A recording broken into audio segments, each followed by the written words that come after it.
Jim McKelvey and Doug Auer are really civic entrepreneurs in their respective rights. And what they have done with Third Degree is to combine neighborhood development and innovation and art and economic development in a way that really has become a great asset. Well, it was very funny. I was invited to give a guest lecture at Washington U and met Doug Auer. And after I gave my speech, we went out to lunch and both discussed the fact that we wanted to have a glassblowing studio here in St. Louis. And the conversation sort of went like this. I said, well, I'd love to build one, but I don't have the time. And Doug looked at me and said, well, I don't have any money. I said, Doug, I've got some money. And he looked at me and he says, Jim, I've got a lot of time. And then we literally drove down Delmar one day looking for sale signs. And we found a few old buildings. That was the plan, was find something that needed a lot of work. So we did. We found 15,000 square feet of work. And what we've seen since then is a lot more investment along Delmar Avenue, one that has been popular around the region. But investing in that area, it showed a commitment, it showed ingenuity, innovation, and also I think served as an anchor to a large degree and helped with the redevelopment of that whole area. And our plan was really simple. It was start teaching classes, hopefully find people that were just as excited about glassblowing as Jim and I, and then pay the gas bill with the tuition money. That was the basic plan. And here we are 12 years later. We've got a dozen employees, another dozen instructors on top of that. We host 100+ events a year. We'll sell hundreds of thousands of dollars of glass out of the gallery here. And we're supporting St. Louis's own community of glass artists. So I've been a glassblower for almost 30 years now, and it's a tremendously rewarding part of my life. I love making things.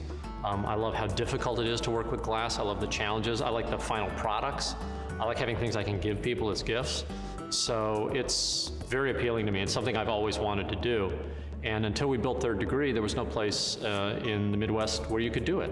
So the first component that we started with was education. Our goal was to teach the classes and hopefully pay the bills. The second component that happened naturally as the artists and the instructors worked here was to become a gallery, a retail space. So we created an outlet for the artists to sell the work.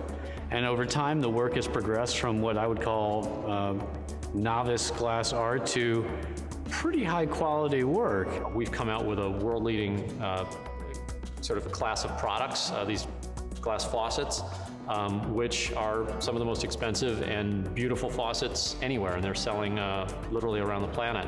The practice of art has been super important to me. When I learn things in the studio, I find that they have analogies throughout my life, and especially with glass, which is this very capricious substance that you can't directly control, and if you try to force it, it has its own little way of fighting you. So I've learned a lot from it, and I use it throughout my life, and I think others who come in here find those same lessons, but probably each in their own way.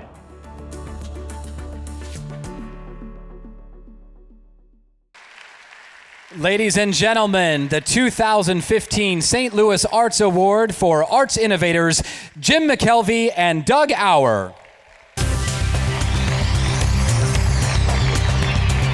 Thank you.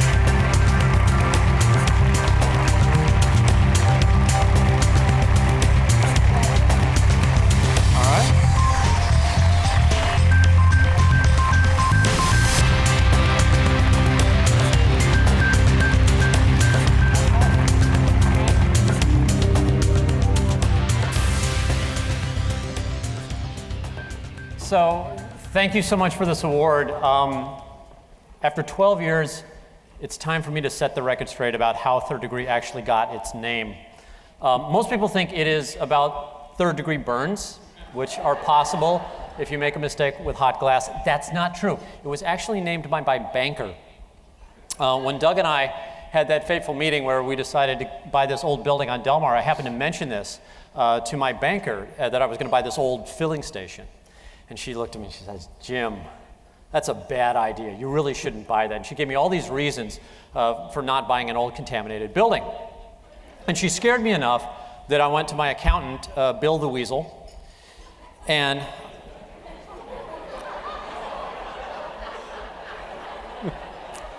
I said to him, Bill the Weasel, what should I do? How do I protect myself from this, environmental catastrophe? And he says, Jim, there's no way to protect yourself. So now I was really pretty scared. I went to an attorney who specialized in environmental remediation, and he told me the exact same thing. He said, run, do not buy this place. So talked it over with Doug. We decided that we would ignore the advice of everybody who had any sort of professional credentials, but when I actually went to sign the papers to purchase the building, I thought, oh my God, when my banker finds out what I've done, she's going to give me the 3rd degree. And that is literally how the studio got its name. This is true.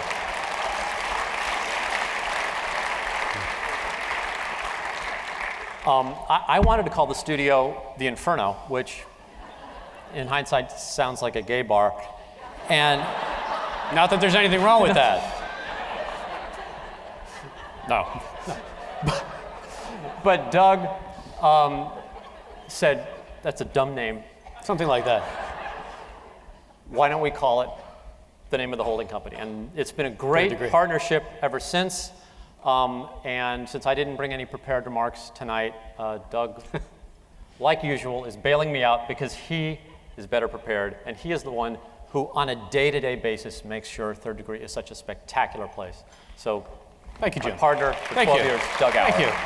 Well, on behalf of Jim and myself, we'd like to thank Cindy and the entire Arts and Education Council. We are truly honored to be recognized tonight for the Arts Innovator Award.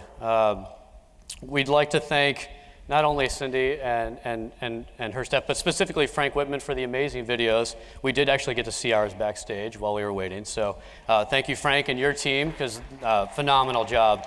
And Dick Fleming, who's joining us tonight with his wife Sarah as well, for getting us in the limelight tonight. And these lights are really bright, which, by the way, this is my first time with teleprompters. It's pretty weird.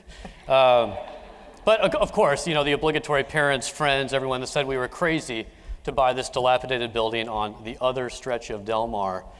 We were crazy, but here we are today. So when Jim and I started 3rd Degree 12 years ago, our idea was simple. We both wanted to blow glass. We wanted to make our work, as it said in the video, but we didn't want to have to pay the bills by selling what we were making.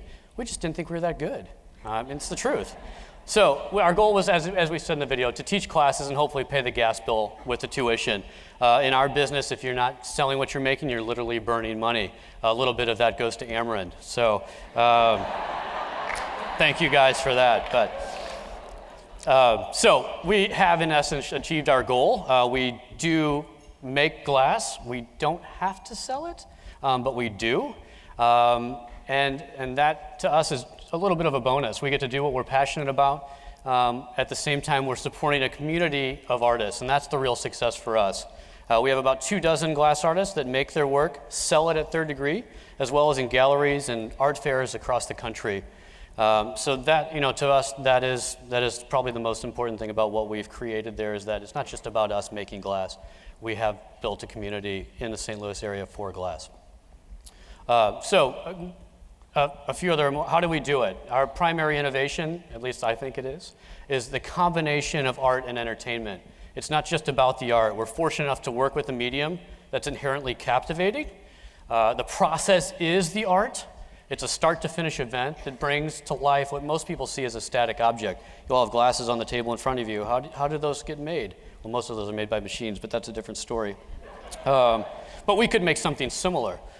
So from the beginning, we knew that the key to success was getting people in the doors, getting them in front of the fire, to see the action, to feel the heat. How do you do that? We keep the doors open. We're there. We welcome people every day. We're not secretive about our process or what we do. We have a free party once a month, the 3rd Friday. Shameless self-promotion is also key. Okay? And I learned that from Jim very early on. Show them what we love to do. Glass is amazing. It's dynamic, fluid, soft, cold, hard, opaque, transparent, all at the same time. Working with glass is like a dance, sometimes solo, sometimes with a team. We love it, we've built our lives around it, and we want to share our passion for glass with you. Thank you, guys. Look forward to seeing you in class. Take care. Thank you.